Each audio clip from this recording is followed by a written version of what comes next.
ರಾಜ್ಯದ ಅಭಿವೃದ್ಧಿಗೆ ಅನೇಕ ಯೋಜನೆಗಳು, ಹೊಸ ಯೋಜನೆ ಮತ್ತು ನಮ್ಮಲ್ಲಿ ಇವತ್ತು ನಡೀತಾ ಇರತಕ್ಕಂಥ ಯೋಜನೆಗಳಿಗೆ ಹೆಚ್ಚು ಹಣ ಬರಬೇಕು ಅಂತೇಳಿ ನಾನು ನಿರೀಕ್ಷೆ ಮಾಡ್ತೇನೆ. ವಿಶೇಷವಾಗಿ SC ST ವಿದ್ಯಾರ್ಥಿಗಳಿಗೆ ಪೋಸ್ಟ್ ಮೆಟ್ರಿಕ್ ಸ್ಕಾಲರ್ಶಿಪ್ ಅದೆಲ್ಲ ಏನು ಕೊಡ್ತಾ ಇದ್ರು ಅದನ್ನ ನಿಲ್ಲಿಸಿದ್ದಾರೆ. ಅದನ್ನ ಮತ್ತೆ ಕೊಡುವ ರೀತಿಯಲ್ಲಿ ಆದರೆ ಬಹಳ ಒಳ್ಳೆಯದಾಗ್ತದೆ. ಆ ಸಮುದಾಯಗಳಿಗೆ ಶಿಕ್ಷಣ ಕ್ಷೇತ್ರದಲ್ಲಿ ಬಹಳಷ್ಟು ಅನುಕೂಲ ಆಗುತ್ತೆ. ಒಂದು. ಎರಡನೇದು, ನಮ್ಮಲ್ಲಿ ಅನೇಕ ಪ್ರಾಜೆಕ್ಟ್ಗಳು ಸಂಪೂರ್ಣ ಆಗಿಲ್ಲ. ಅದರ ಬಗ್ಗೆ ನಮಗೆ ಹಣ ಕೊಡ್ತಕ್ಕಂಥದ್ದು ಒಂದು. ಹಿಂದಿನ ಬಡ್ಜೆಟ್ಗಳಲ್ಲಿ ಅಪ್ಪರ್ ಭದ್ರಾಗೆ 5,300 ಕೋಟಿ ಕೊಡ್ತೇವೆ ಅಂತ ಹೇಳಿ 200 ಬಡ್ಜೆಟ್ನಲ್ಲಿ ಸ್ಪೆಷಲ್ ಗ್ರಾಂಟ್ ಕೊಡ್ತೇವೆ ಅಂತ ಹೇಳಿದ್ರು.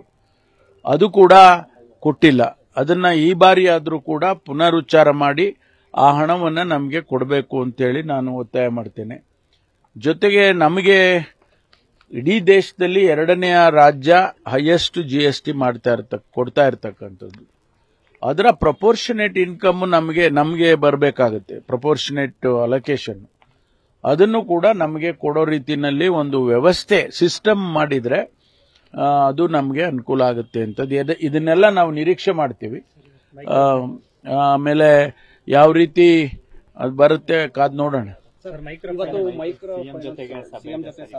ಹೌದು ನೋಡಿ, ಬಹಳಷ್ಟು ಇತ್ತೀಚೆಗೆ ಮೈಕ್ರೋ ಫೈನಾನ್ಸ್ ಇನ್ಸ್ಟಿಟ್ಯೂಷನ್ಸ್ ಯಾರು ಮೈಕ್ರೋ ಫೈನಾನ್ಸ್ಗಳನ್ನು ಮಾಡ್ತಾ ಇದ್ದಾರೆ, ಲೆಂಡಿಂಗ್ ಮಾಡ್ತಾರೆ, ಅದರ ರಿಕವರಿ ಬಗ್ಗೆ ಬಹಳಷ್ಟು ಗಲಾಟೆಗಳು ಅದು ಇಲ್ಲಿ ಆಗಿದೆ, ಸುಯಿಸೈಡ್ಗಳಾಗಿದೆ. ಅದರ ಬಗ್ಗೆ ಮುಖ್ಯಮಂತ್ರಿಗಳು ಸಭೆ ಕರೆದಿದ್ದಾರೆ. ಅದನ್ನ ಸಭೆ ನಂತರ ಹೇಳ್ತೀವಿ ಏನ್ ಕ್ರಮ ತಗೊಳ್ತೀವಿ. ಸಡಿಲ ಇಲ್ಲ. ಇದು ಕೆಲವು ಕಾನೂನುಗಳು ಕೇಂದ್ರದ ಕಾನೂನುಗಳಿದಾವೆ, ಕೆಲವು ಕಾನೂನುಗಳು ರಾಜ್ಯದ ಕಾನೂನುಗಳಿದಾವೆ.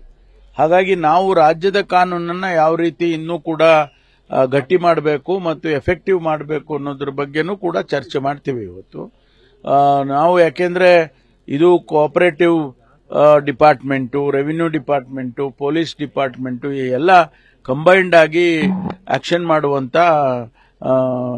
ಇದು ಇಶ್ಯೂ ಇದು. ಅದಕ್ಕಾಗಿ ಇವತ್ತು ಸಭೆ ಕರೆದಿದ್ದಾರೆ ಮುಖ್ಯಮಂತ್ರಿಗಳು.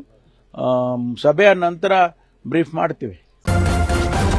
ನ್ಯೂಸ್ ಫಸ್ಟ್, ನಿರ್ಭೀತಿಯಿಂದ ನಿಮ್ಮ ಪರವಾಗಿ.